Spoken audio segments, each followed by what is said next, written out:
갈라디아서 1장 11절부터 24절입니다. 갈라디아서 1장 11절부터 24절 우리 한 절씩 교독하겠습니다. 형제들아, 내가 너희에게 알게 하노니 내가 전한 복음은 사람의 뜻을 따라 된 것이 아니니라. 이는 내가 사람에게서 받은 것도 아니요 배운 것도 아니요 오직 예수 그리스도의 계시로 말미암은 것이라.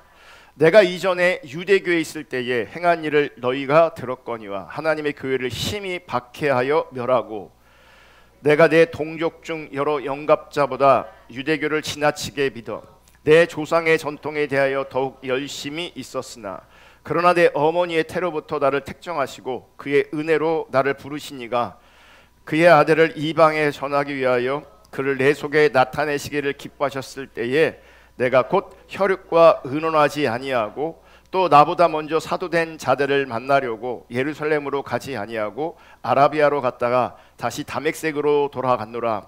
그 3년 만에 내가 게바를 방문하려고 예루살렘에 올라가서 그와 함께 15일을 머무는 동안 주의 형제 야고보 외에 다른 사도들을 보지 못하였노라.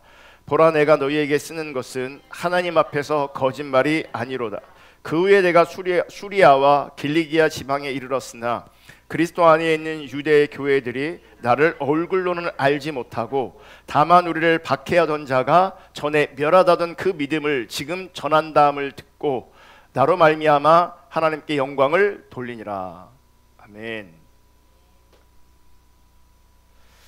오늘은 갈라디아서 강의 12번째 시간이고요. 오늘은 지난주에 이어서 은혜 사도 바울의 사도됨이라는 제목으로 하나님 말씀 나누겠습니다. 제가 지난 시간에 설교를 시작하면서 여러분들은 어떻게 예수를 믿게 되었는지, 여러분들은 어떻게 신앙생활을 시작하게 되었는지를 제가 물었습니다. 사실 많은 사람들이 자신의 필요에 의해서 교회에 나오는 경우가 많습니다. 자기의 필요에 의해서 신앙을 가지는 경우가 많습니다. 무슨 말이냐면 자기의 삶에 어려운 일을 만났을 때, 그리고 내 스스로 해결할 수 없는 힘든 고난 속에 있을 때에 지푸라기라도 잡는 심정으로 전도를 받고 교회를 나가는 신앙생활을 시작하는 그런 경우가 많습니다. 그래서 성경을 보시면요, 우리가 구원을 선택한 게 아니라, 우리가 신앙을 선택한 게 아니라 성경을 보면 우리는 신앙을 선택할 수 없는 존재인 것을, 구원에 이를 수 없는 존재인 것을 성경은 말씀하고 있습니다. 마태복음 19장을 한번 다시 살펴보려고 하는데 19장 16절, 어떤 사람이 주께 와서 이르되 선생님이요, 내가 무슨 선한 일을 하여 영생을 얻으리이까. 이 말씀을 보더라도 선한 일을 어떻게 해야, 어떤 선한 일을 해야 영생을 얻습니까? 이게 이런 왜곡된 신앙관을 토대로 한 질문입니다. 지금 영생, 구원을 접근하면서 뭘 얘기해요? 어떤 선한 일을 해야 내가 구원을 받습니까? 어떤 선한 일을 해야 영생을 얻습니까? 이게 율법주의적인 가치관인 거예요. 이게 본인은 참 진지하지만 토대 자체가 왜곡된 신앙을 지금 토대로 하고 있어요. 그럼 아무리 진지해도요, 하나님 앞에 통하지 않게 돼 있어요. 17절, 예수께서 이르시되 어찌하여 선한 일을 내게 묻느냐. 선한 이는 오직 한 분이시니라. 내가 생명에 들어가려면 계명을 지켜라. 어떻게 하면 영생을 얻습니까? 물을 때 예수님은 생명에 들어가려면 계명을 지켜라. 그랬더니 18절, 이르시되 어느 계명이오니까. 이게 뭐냐면 어떤 특별한 선한 일이 또 있을까? 어떤 특별한 계명이 또 있을까? 이런 관점에서 질문하는 거예요. 왜 그러냐면 뒤에 나오는 말씀을 보면요, 계명을 다 지켰어요, 이 사람. 그러니까 계명을 지키라니까 어느 계명을 지켜야 됩니까? 어느 계명입니까? 그러니까 특별한 뭔가 있을 것을 기대하는 거죠. 예수께서 이르시되 살인하지 말라, 간음하지 말라, 도둑질하지 말라, 거짓 증언하지 말라, 내 부모를 공경하라, 내 이웃을 내 자신과 같이 사랑하라 하신 것이니라. 그러니까 그 시대에 율법에서 제시하고 있는 계명을 다시 제시해야죠. 그랬더니 그 청년이 뭐라 그러냐면 그 청년이 이르되 이 모든 것을 내가 지키어 싸운데 아직도 무엇이 부족합니까? 말씀을 잘 보면 살인하지 말라, 이거 우리도 하는 거예요. 간음하지 말라, 이거 우리도 하는 거예요. 혹시 간음하신 분 있으면 회개하시길 축복합니다. 혹시 살인하신 분 있으면 회개할 수 있길 축복합니다. 아멘. 어쨌든 겉으로 보기에는 살인에 우리도 자유롭고 간음에 우리가 자유롭고 도둑질하지 말라, 이것도 우리가 자유로워요. 거짓 증언, 이거는 좀 부분적으로 제한이, 어떤 분은 좀 걸리는 분이 있을 수 있어요. 거짓말 자주 하는 분이 있거든요. 내 부모를 공경하라, 이것도 뭐 주관적일 수 있으니까. 그런데 보세요, 내 이웃을 내 자신과 같이 사랑하라 하신 것이라. 근데 이걸 자기가 뭐 했다고요? 지켰대요. 이웃 사랑하는 것까지 지켰대요. 자기는 계명을 지키되 훌륭하게 아름답게 지킨 거예요. 제가 들어보면 이웃 사랑하는 경지까지 올라간 사람이 많이 없어요. 제가 보면 이웃 사랑, 아니 이웃이 아니라 늘 보고 사는 가족이나 지체들도 사랑하지 못하는 경우가 많은데, 그게 안 되는 사람이 얼마나 많은데, 근데 이 사람은 그게 된다고요. 이웃 사랑했대요. 여러분 삶의 자리에 꼴보기 계신 사람 있어요, 없어요? 있죠. 그럼 이웃 사랑 안 되는 거예요 지금. 여러분 삶의 자리에 불편한 사람들 있죠? 이웃 사랑 지금 안 되는 거예요. 왜요? 지금 아버지의 마음이 없는 거예요. 근데 이 사람은 이웃을 내 자신과 내 몸과 같이 사랑하라, 이거 자기 관점에선 지키고 있다고 생각하는 거예요. 이 얘기 뭔지 아세요? 자기가 볼 때, 그 사람이 볼 때 꼴보기 싫은 사람 없는 거예요. 사랑하는 마음이 있다고요. 사람들 향해 좋은 마음이 있다고요. 얼마나 훌륭해요. 21절, 예수께서 이르시되 내가 온전하고자 할진대 가서 내 소유를 팔아 가난한 자들에게 주라. 여러분 참된 믿음은 소유하는 게 아니에요. 참된 신앙은 소유를 풀어내는 거예요. 내 시간, 내 삶, 내 재능, 내 물질을 풀어내는 것이, 그게 참된 신앙이에요. 그래서 이 부자 청년에게 네 소유를 팔아서 가난한 자들에게 주라, 네 소유를 풀어라 그러는 거예요. 그러니까 소유가 많든 적든 하나님 나라를 위해서, 가난한 자들을 위해서, 이웃들을 위해서 풀어내는 삶이 여러분 참된 신앙에 가까운 거예요. 꼭 그거 한다고 해서 참된 신앙이 아니거든요. 어쨌든 네가 온전하고자 하냐, 그럼 온전하고, 온전한 게 뭐랑 연결이 있는 거예요? 영생, 생명과 연결되어 있는 거죠. 근데 예수는 그러잖아요. 영생은 주님을 아는 것이다, 예수 그리스도를 아는 것이다. 그러니까 온전을 어떻게 이룰 수 있느냐, 신앙의 본질이 우리가 주님을 알고 사랑할 때에 온전케 되어지고, 그 주님을 아는 자리에서 우리 생명이 부어지고, 그 생명이 영생과 이어지는 거예요. 그래서 주님 모르면 온전하지 않은 거예요. 주님 모르면 생명이 없는 거예요. 주님 모르면 그러므로 영생을 기대할 수 없는 거예요. 그리하면 소유를 팔아 가난한 사람들에게 나눠주면, 그리하면 하늘에서 뭐가 있어요? 보화가 있으리라. 시작이 뭘로 시작했어요? 어떻게 하면 영생을 얻습니까? 결론이 뭐예요? 보화가 있으리라. 이 보화들은 뭐와 상관이 있는 거예요? 이 상급이라는 것도요, 주님을 아는 것과 주님과의 관계성에서 이해돼야 되는 거예요. 근데 세상적인 관점의 상급을 이해해버리면 하늘나라에도 차별이 있는 곳이 돼버리는 거예요.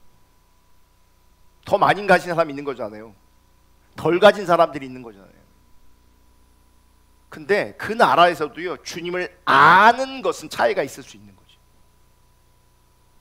여러분 주님을 아는 게 영광이에요. 주님을 아는 게 보화예요. 주님을 아는 게 생명이에요.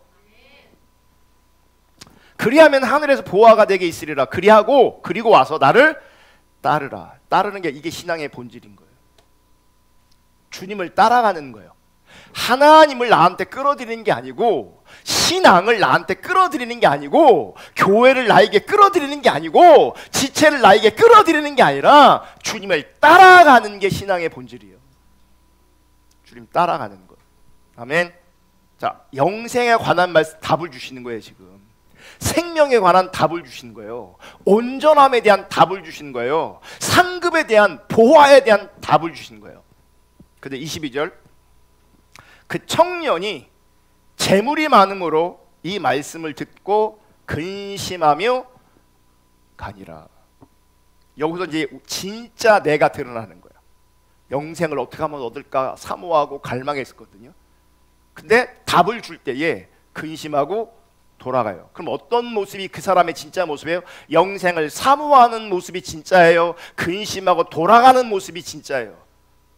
근심하고 돌아가는 게 본 모습인 거거든요. 그럼 보세요. 이 사람이 예수를 직면하지 않았을 때는 어떻게 하면 영생을 얻을까 고민하고 있을 거 아니에요? 그런 영생을 고민하는 나는 존귀한 사람인 거예요. 신앙 있는 사람이고 가치 있는 사람인 거예요.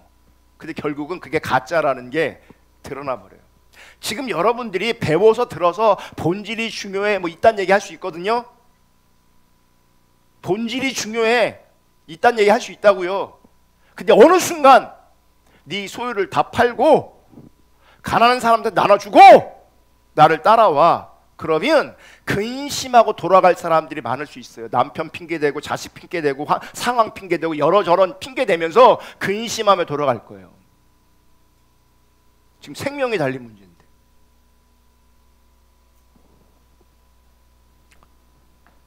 (23절) 예수께서 제자들에게 이르시되 내가 진실로 너희에게 이르노니 부자는 천국에 들어가기가 어려우니라. 그러니까 부자가 지금 근심에 돌아갔잖아요. 그러니까 그 뒤에서 뭐야? 대놓고 얘기하는 거예요. 부자는 천국에 들어가는 게 어려워. 그럼 쟤는 지금 천국 못 가 그런 얘기예요. 영생을 그렇게 사모했던 그 청년, 계명을 철저하게 지켰던 그 청년, 그 계명 안에는 이웃 사랑하기를 내 몸같이 했던 그 청년, 천국 못 간다고요. 어떤 부자였어요? 율법으로는 흠이 없던 부자였다고. 단순히 돈만 많은 부자가 아니었다고요. 그러니까 보세요. 단순히 돈만 많은 부자는요 천국 절대 못 갑니다. 지금 율법의 의로는 흠이 없는 자였음에도 불구하고 천국과 상관이 없어요. 24절 다시 너희에게 말하노니 낙타가 바늘기로 들어가는 것이 부자가 하나님 나라에 들어가는 것보다 쉬우니라. 이 얘기는 뭐예요? 가능하다는 얘기예요? 불가능하다는 얘기예요? 불가능한 거죠. 여러분 낙타가 바늘기에 들어가는 것도 불가능한 건데 그거보다 부자가 하나님 나라 들어가는 게 훨씬 더 쉽다는 거예요. 그러니까 낙타가 바늘기 들어가는 것도 불가능한데 그게 더 쉽다는 거예요. 비교해 보면. 그러니까 부자가 천국 못 가는 건 너무나 당연한 거예요. 웃기는 거죠. 근데 자본주의 살아가는 우리는 다 부자 되고 싶어요. 부자는 천국 못 간다는데.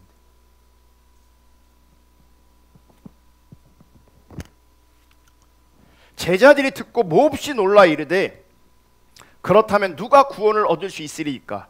예수께서 그들을 보시며 이르시되 사람으로는 할 수 없으나 하나님으로는 다 할 수 있느니라. 사실 여러분 오늘날 우리가 신앙생활 할 때 영생, 생명, 온전한 삶, 하늘의 보화를 얻는 삶에 가장 결정적으로 방해하는 요소가 뭐냐면 물질입니다.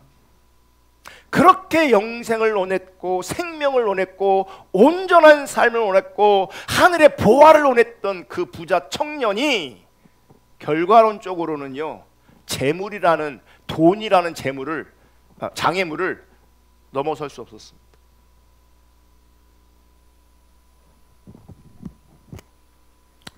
그러자 예수님께서는 부자는 천국에 합당하지 않아. 부자는 천국에 못 들어가. 이렇게 말하는 거예요. 그랬더니 제자들이 놀라는 거죠. 그럼 누가 하늘나라에 들어갈 수 있냐? 그랬더니 예수님께서 아주 중요한 말씀하시는 거예요. 마태복음 19장 26절. 사람으로는 할 수 없으나 하나님으로는 다 할 수 있느니라. 사람의 힘으로는 아무도 하나님 나라에 들어갈 수 없지만 하나님은 하실 수 있다는 거죠. 사실 그 부자에는 특별한 얘기가 아니에요. 여러분, 그 부자가 천국에 합당하지 않다는 얘기는 우리 모두가 합당하지 않다는 얘기예요. 우리 모두에게. 그러니까 우리는 스스로 구원받을 수 있고 스스로 천국 갈 수 있는 존재가 안 돼요. 왠지 아세요? 우리도 돈에 걸려 넘어져 있어요. 많은 사람들이. 나는 부자가 아니야 라고 마음 놓을 수 있는 게 아니에요. 부자도 돈이 장애물이었고 가난한 어떤 이들도 물질이 장애물 될 수 있어요. 그러면 똑같은 거예요. 결과는 똑같은 거예요.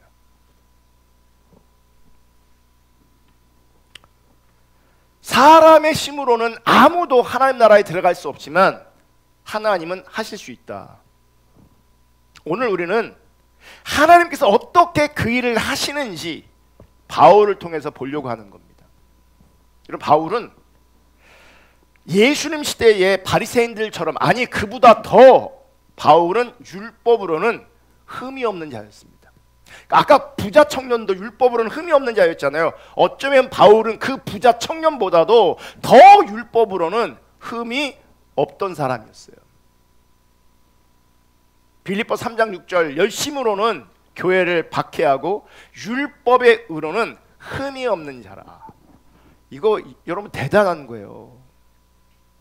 그러니까 하나님 관점으로 우리가 못 보더라도 이거는 사람의 관점에 얘기하고 있는 거거든요. 사람들한테 보여질 때에 흠이 없다고요. 율법의 관점에서, 율법의 의로는 흠이 없다고요. 여기 흠 없는 사람 있냐고요. 신앙 앞에. 네, 이분은 땡땡이도 안 쳐요. 율법의 의로는 흠이 없기 때문에. 우리는 온갖 흠이 가득하거든요. 왠지 아세요?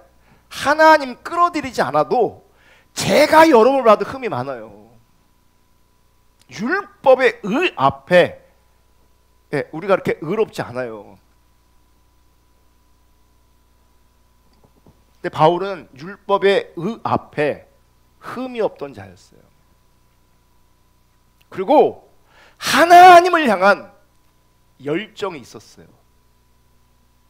하나님 말씀 앞에서 하나님을 향한 열정을 가지고 당시 예수 믿는 사람들을 잡아들이고 죽이기까지 했어요. 그건 단순히 사람을 상대한 게 아니에요. 하나님 앞에 순종하는 거예요. 하나님 앞에. 예수 믿는 사람들을 잡아 죽이는 것이 하나님의 뜻이라고 여겼어요. 그게 하나님의 뜻이라고 강하게 확신하고 있었어요. 여러분, 이게 거짓 신앙의 무서움이에요. 지금 바울은 하나님을 위해서, 하나님의 영광을 위해서 하나님을 섬기는 것입니다. 그런데 하나님 관점에서는 도리어 하나님을 핍박하고 있는 거죠. 그래서 처음 바울을 예수께서 만났을 때 누구십니까? 그럴 때 예수가 뭐라고 대답합니까? 사울아 사울아 네가 핍박하는 예수라 그래요. 지금 예수 믿는 사람을 잡아 죽이려는 하나님의 뜻을 품고 하나님의 영광을 위해서 자기를 내던진 건데, 헌신하고 있는 건데, 하나님의 영광을 위해서 자기를 희생하고 있는 건데, 하나님 관점에서는 그 바울이 예수를 핍박하고 있었다고요. 그러니까 엄청난 관점의 차이가 생기는 거예요. 바울에게 하나님을 향한 열정이 분명히 있었어요. 근데 하나님이 없었어요? 그럼 보세요. 이 열정은 뭐예요? 거짓이에요. 거짓. 우리 안에 있는 열정이 다 참이 아니에요. 우리는 우리 안에 있는 열정을 믿어요. 신뢰해요. 자랑해요. 근데 우리 안에 있는 열정이 진짜가 아닐 가능성이 되게 커요. 지금 바울은 하나님의 영광을 위해서, 하나님 그분을 위해서 하나님을 향한 열정을 가졌는데 실제 그에게는 하나님이 없어요.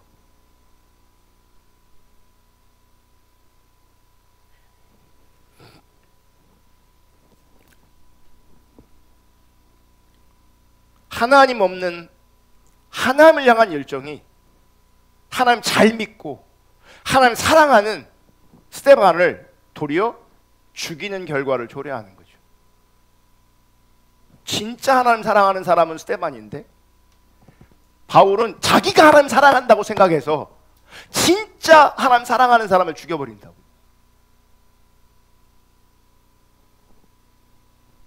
무서운 일인 거예요.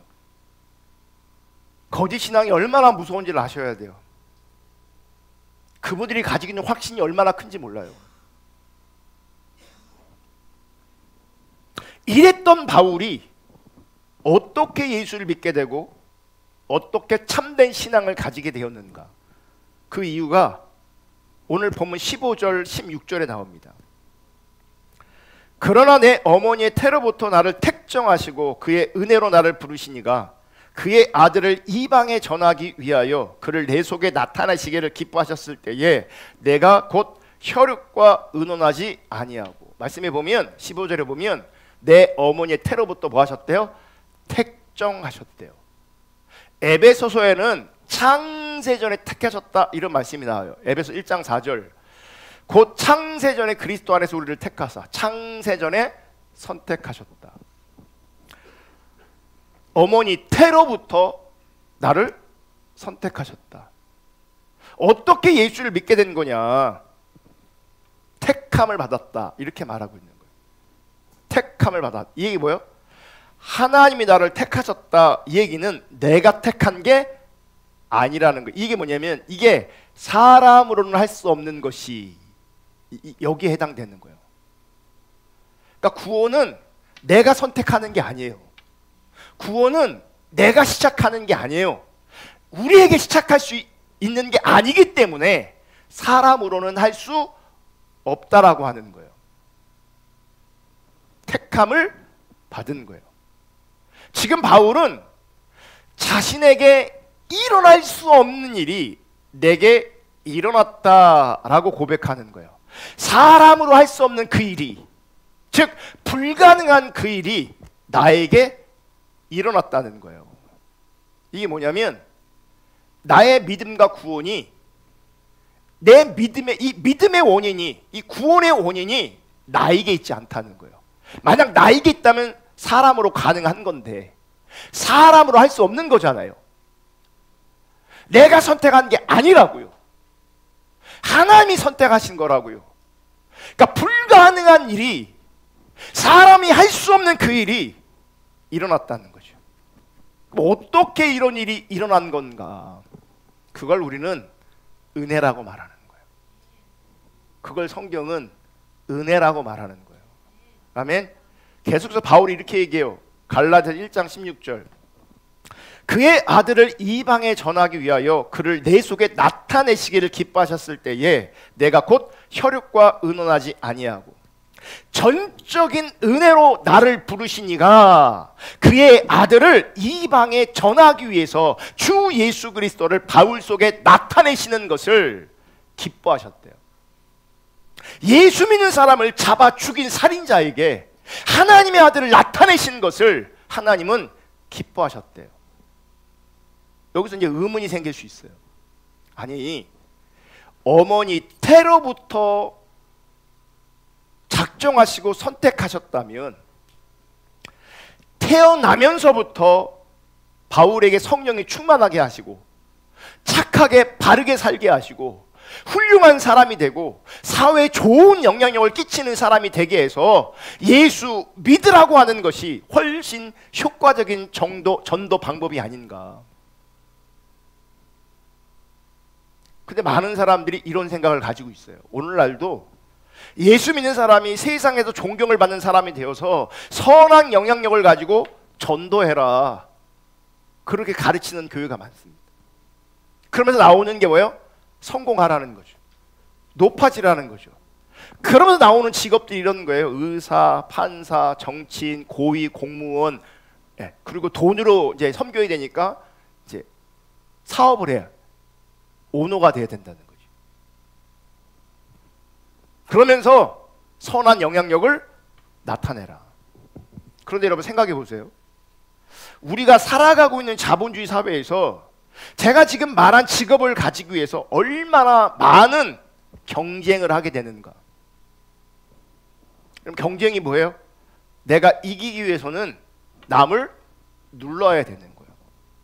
내가 누군가를 눌러야 내가 이기게 되는 거죠. 그게 경쟁이잖아요. 여러분, 남을 누르고 내가 더 높은 곳에 오르면 거기에 선한 영향력이 생기는 건가? 구조를 보셔야 돼요. 높은 데 올라가면 그 자리에서 선한 영향력을 발휘해서 그때 전도해라.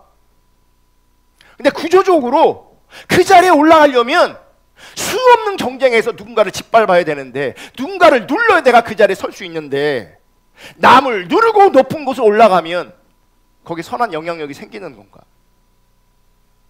그리고 실제 그 높은 자리에 오르신 분들이 선한 영향력을 끼치고 있는가? 실제. 여러분, 정치 평론가인 어떤 변호사가 있거든요. 그분이 예전에 어떤 토론 프로그램에서 이렇게 말했어요. 제 말이 아니라 그분의 말이에요. 누구나 명성만큼 추악합니다. 자기도 어떤 지위에 있다 보니 그 지위에 있는 사람들을 만나는 거잖아요. 그러니까 누구나 명성만큼 추악합니다. 그 자리에 오르려면 남을 짓밟고 올라가야 하거든요. 그러니까 위에 있다는 건 누군가를 많이 짓밟았다는 얘기예요. 가장 선두주자는 가장 사악한 자일 가능성이 높습니다. 이 정치판에 먼지를 털어서 정말 저 사람은 깨끗하구나 할 사람이 몇 사람 있을까요? 나한테 정권을 주고 먼지를 털라 하면 전부 다 정치적 단두대로 다 보낼 수 있는 자신이 있습니다. 소위 우리 사회의 리더라고 하는 사람들, 앞에 있는 사람들, 대표로 정치하는 사람들, 그들을 작정하고 털면 깨끗한 인간이 거의 없다는 거예요. 이게 하나님 관점이 아니라 세상 사람도 그렇게 보고 있다는 거예요. 그러면 이렇게 짓밟고 올라가서 선한 영향력을 발휘할 수 있는가?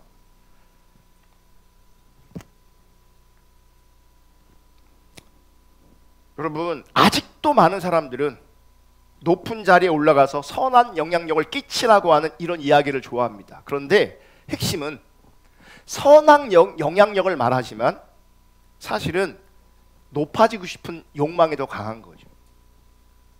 성공하고 싶은 욕망이 더 강한 거죠. 이것만 얘기하면 좀 탐욕스러워 보이잖아요. 그러니까 뭘 얘기하는 거예요? 선한 영향력을 얘기하는 거예요. 이 선한 영향력을 가지고 뭐 하는 거예요? 페인트 칠을 하는 거예요. 자기 욕망을 숨기는 거죠. 그런데 이런 식의 가르침을 좋아한다니까요.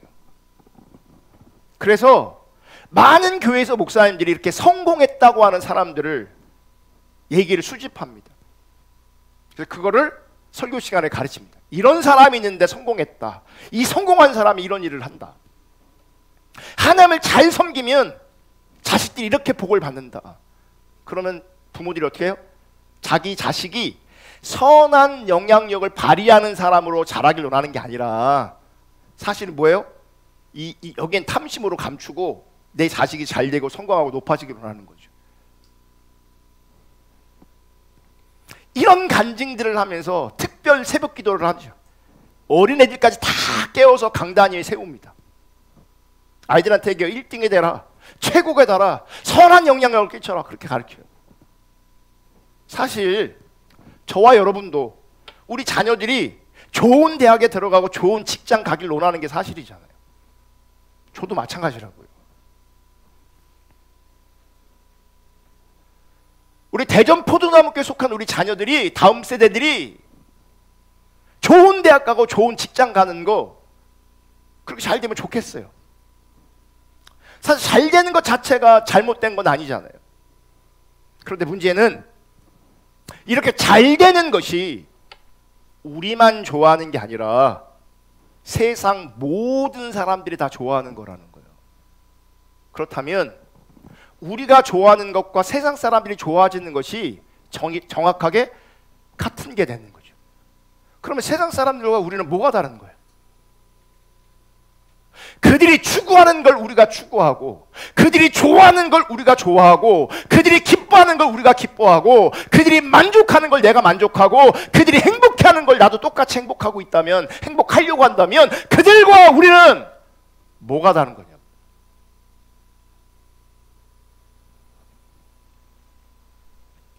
여러분, 예수님께서 왜 십자가에 못 박혀 죽었냐고요? 그분이 십자가에 죽으신 이유가 우리를 세상에서 성공시키려고 십자가에 죽으셨겠는가? 예수께 십자가에 못 박혀 죽은 그 이유가 우리 자녀들이 좋은 대학 가고 좋은 직장 보내기 위해서 그분이 십자가에 돌아가셨는가? 아니잖아요.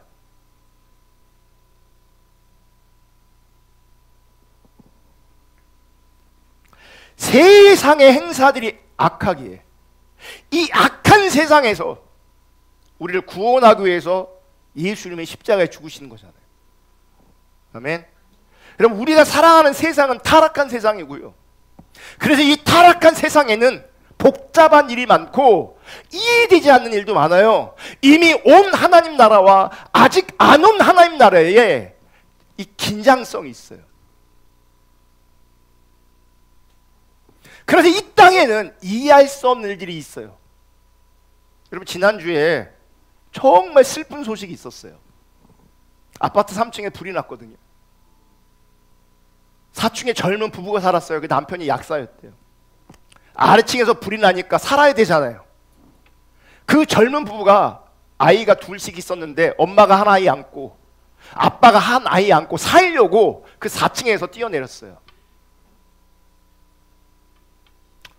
엄마는 많이 다쳤는데 살았고 두 아이도 살았어요. 이 아빠가 죽었어요. 슬픈 일이죠. 나중에 기사를 봤는데 기독교식으로 장례를 치르더라고요. 무슨 얘기냐면 이 가정이 예수 믿는 가정이란 얘기예요.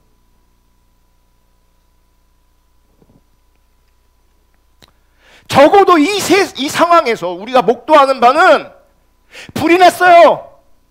아이를 살려야 돼요. 나도 살아야 돼요. 방법은 뛰어내리는 것밖에 없어요. 근데 이런 상황 가운데 우리가 보는 것은, 우리가 목도하는 것은 그 상황 가운데 하나님이 아무런 일을 안 하셨다는 거예요.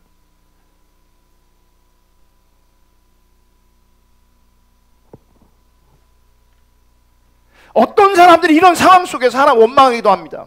어떤 이들은 이런 것들을 경험하면서 하나님을 떠나기도 합니다. 실제 하나님이 의로우신가, 하나님이 정의로우신가, 하나님이 사랑이신가, 이런 관점에서 고민하는 사람 되게 많아요. 왜냐하면 현실에서 하나님 의롭게 작동되지 않는 것 같아요. 현실에서는, 세상에서는 하나님이 정의롭게 작동되지 않는 것 같아요. 악인들이 득세하고 있어요. 선한 사람들이, 가난한 사람들이 억압 아래 핍박받고 있어요. 그걸 보면서 하나님은 없다, 하나님 있으면 도저히 세상 이럴 수가 없다, 이렇게 말하는 사람들이 있어요. 그렇게 결론을 짓고 신앙을 떠나고 교회를 떠나는 사람들이 많아요. 이 얘기도 그런 얘기가, 하나님이 지금 뭐 하신 거냐? 우리가 보기에는 하나님 아무것도 안 하셨어요.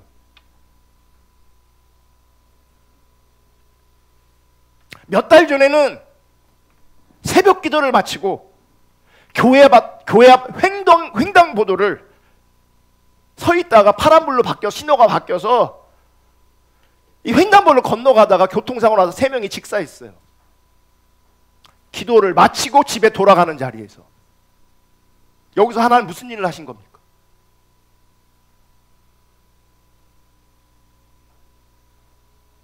우리가 목도하는 바, 하나님은 그 시간에 아무것도 안 하셨어요. 우리가 볼 때는.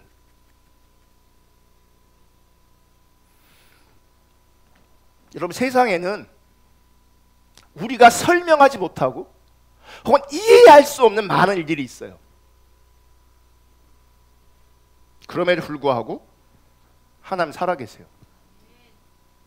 그래서 여러분 천국과 지옥이 반드시 있어야 되는 거예요. 그리고 천국과 지옥이 반드시 있는 거예요. 그 의로움이 이 땅에서는 잘 안 보일지 몰라도 끝내 하나님은 정의로우셔서 악인들을 심판하세요. 죄인들을 심판하세요.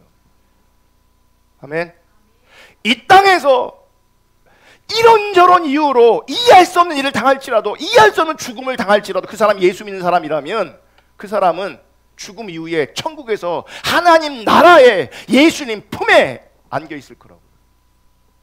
여러분, 우리나라 장례 문화랑 외국의 장례 문화랑 많이 다르대요. 우리는 고인이 있으면, 돌아가신 분이 있으면 천국 갔다 이런 표현을 많이 한대요. 근데 외국에서는 주님께로 갔다,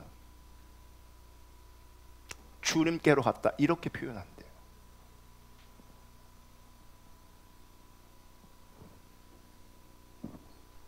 이 땅에서는 하나님의 일하심이 잘 안 보일지 몰라도요, 하나님 분명히 살아계십니다. 그분의 정의와 공의를 반드시 이루십니다. 아멘. 악인은 심판받게 돼 있어요. 죽어서라도 심판받게 돼 있어요. 예수 믿는 사람들은 어떤 죽음을 맞이하든 구원받게 돼 있다고요. 주님 품에 거하게 돼 있다고요. 아멘. 여러분, 신앙 있는 사람이나 하나님 없는 세상 사람들은 자신들에게 좋은 일이 있기를 원합니다. 자신들에게 나쁜 일이 일어나지 않기를 원합니다. 그런데 하나님은 나에게 좋은 일을 주시고 나쁜 일을 피하게 하시는 분이 아니라는 거죠. 하나님은 죄악 가운데 있는 이 세상에서, 복잡한 이 세상에서, 이해되지 않는 이 세상에서 우리의 구원을 위해 일하시는 겁니다. 우리의 구원을 위해서.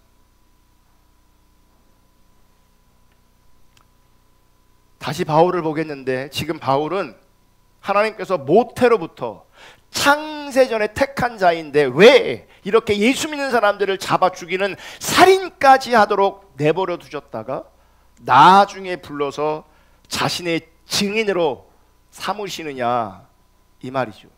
그 이유는 인간으로 도달할 수 있는 가장 선하고 의롭다고 여기는, 가장 아름답다고 여기는 서기관과 바리새인의 그 의라는 것이 결국 하나님의 아들을 죽였다, 이걸 드러내려고 하는 거예요.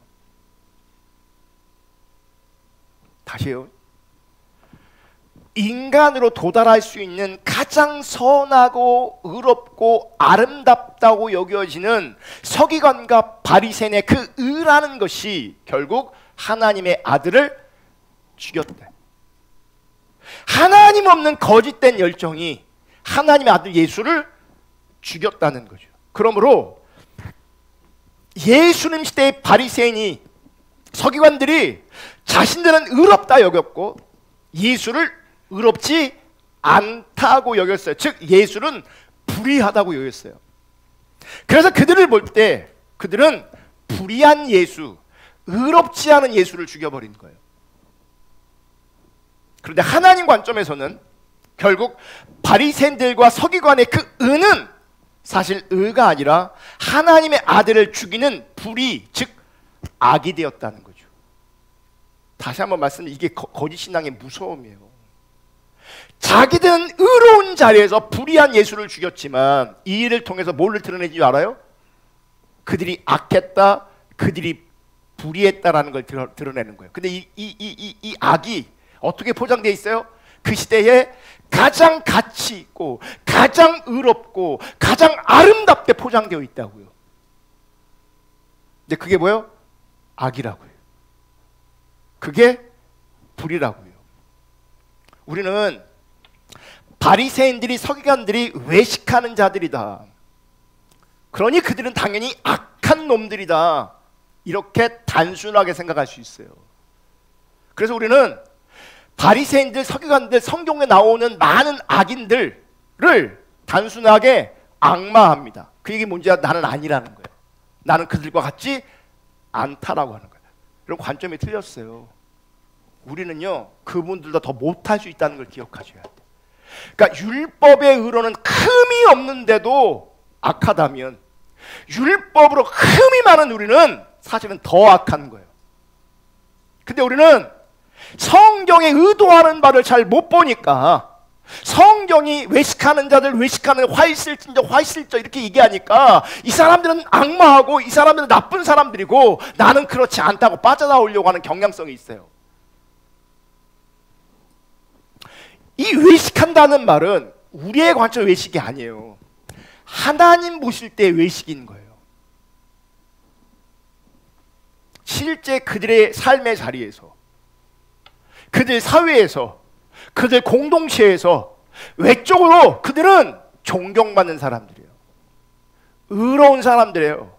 흠이 없는 사람들이라고요. 그러니까 하나님 외식하는 자들이라 그러지만 그 시대에는 그 얘기를 아무도 귀담아 듣지 않는다고요. 왜냐하면 본인들 자체가 의롭다고 믿고 있고 세상이 사람들이 그 사람들을 의롭게 존경하고 있다고요.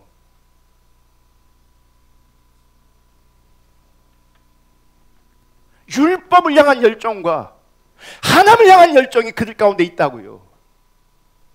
그래서 그들은 스스로도 그렇게 평가했고 그 당시 사람들도 그들을 그렇게 평가했어요.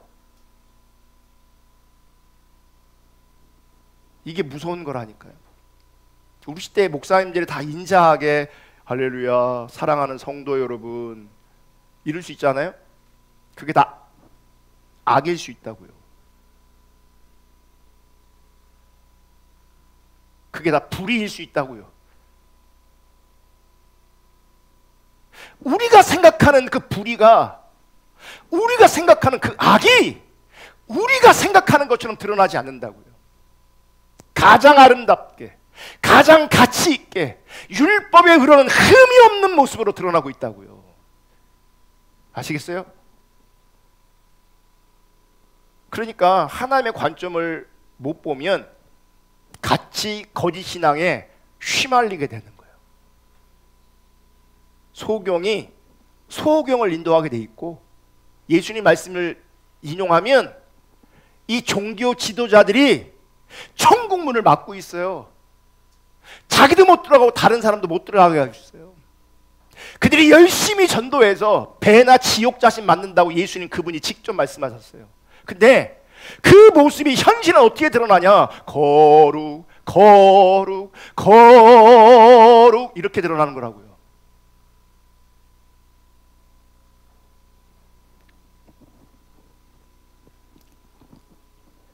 바리새인들과 서기관들은 정말 바울처럼 하나님을 사랑하여 열심히 율법을 지키는 결과로 예수 믿는 사람들을 잡아 죽였다는 거죠. 이것이 인간의 악의 실체가 되는 거예요. 그리고 그 악의 실체를 누구를 통해 보여주는 거예요? 바울을 통해 드러내고 있는 거예요. 그래서 바울을 창세전에 선택하셔서 모태에서 선택하셔서 잘 훈련하고 쓰시는 게 아니라 그를 통해 악의 실체를 보여주시면서 하나님의 은혜를 드러내시는 거예요.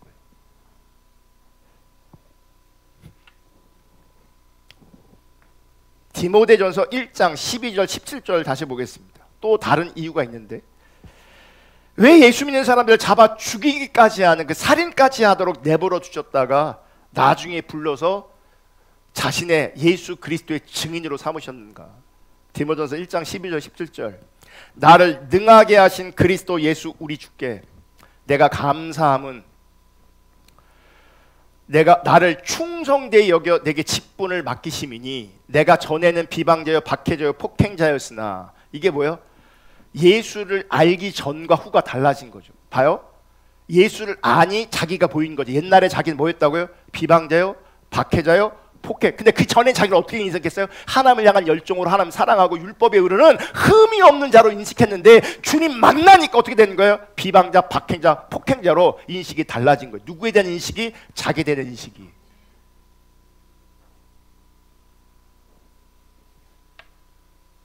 도리어 궁유를 입은 것은 내가 믿지 아니할 때 알지 못하고 행하였습니다.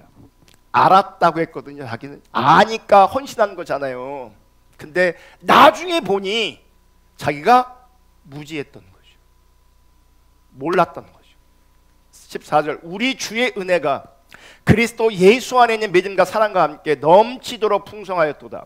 밑보다 모든 사람이 받을 만한 이 말이요 그리스도 예수께서 죄인을 구원하시려고 세상에 임하셨다 하였더라. 죄인 중에 내가 괴순이라. 그러나 내가 긍휼을 입은 까닭은 예수 그리스도께서 내게 먼저 일체 오래 참으심을 보이사 후에 주를 믿어 영생 얻는 자들에게 본이 되게 하려 하심이라. 영원하신 왕 곧 썩지 아니하고 보이지 아니하고 홀로 하나이신 하나님께 존귀와 영광이 영원 무궁하도록 있을지어다. 말씀해 보면 예수님께서는 죄인을 구원하기 위해서 이 땅에 오신 겁니다. 그러니 바울 같은 죄인이 또 어디에 있겠냐 이 말이죠.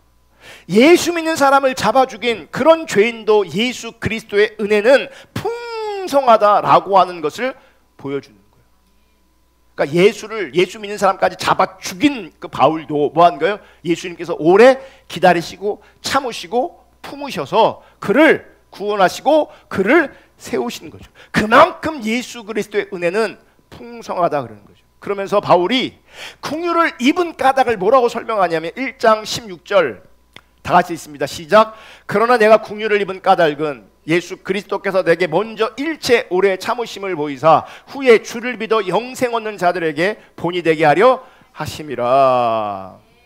예수 그리스도께서 내게 먼저 일체 오래 참으심을 보이사 후에 주를 믿어 영생 얻는 자에게 뭐가 된다고요? 본이 되게 하려고. 그럼 어떤 본이 되는가? 나 같은 죄인 중에 괴수도 예수님은 용서하신다.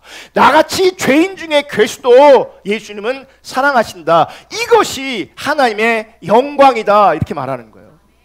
그래서 주 예수 그리스도 하나님의 아들의 피가 얼마나 위대하고 대단한지 이런 죄인도 나 같은 죄인도 죄인 중에 괴수인 나 같은 자도 하나님께서 용서하시고 사랑하신다는 거죠.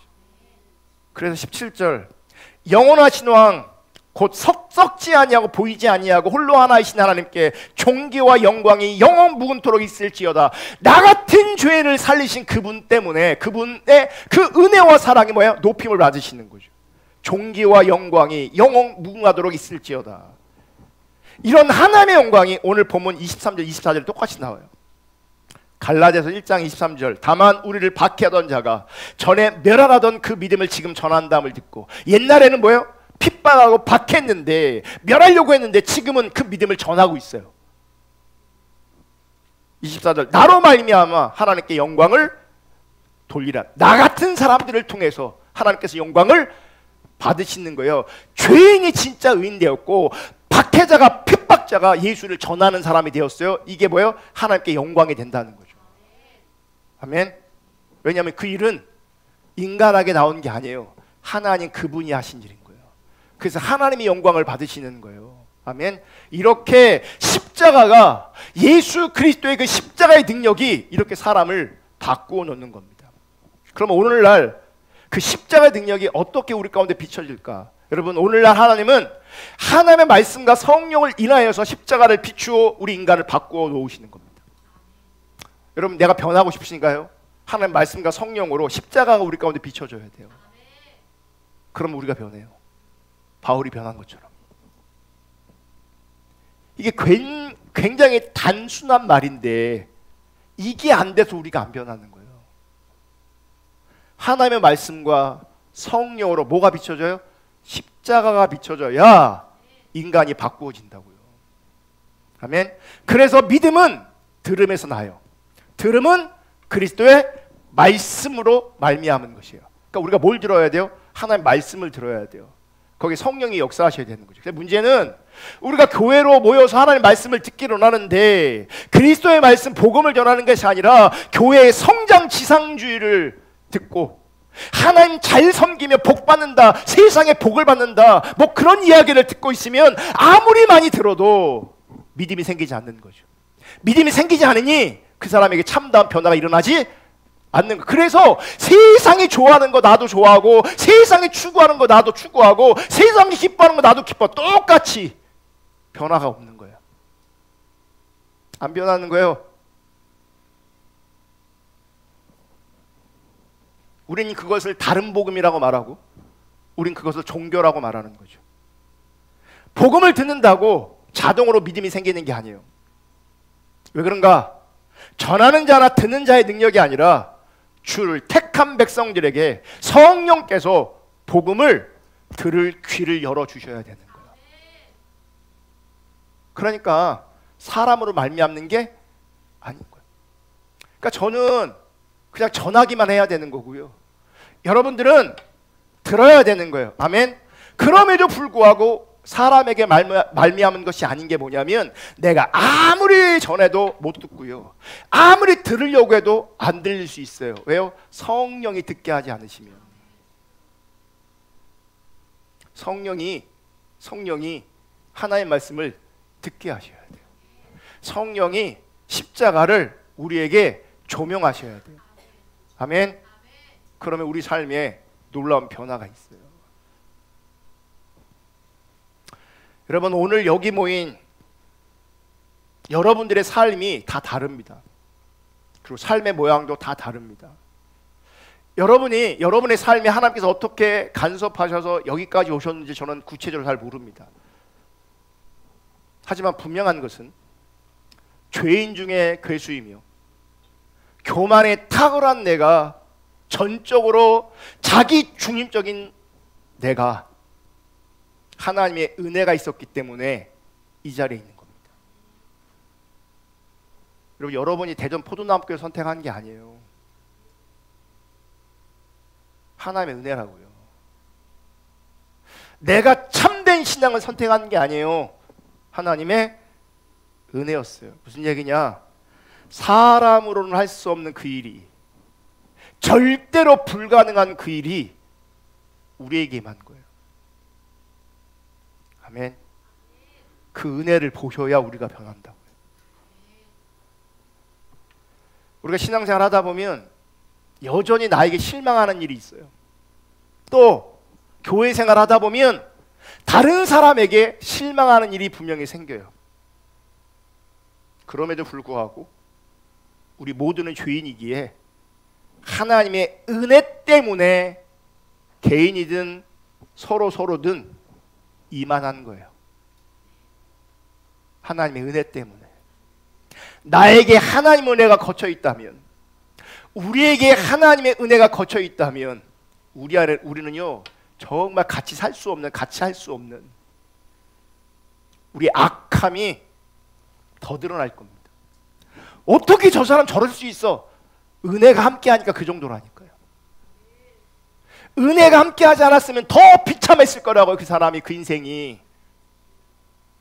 그러므로 은혜를 우리가 더 봐야 되는 거예요.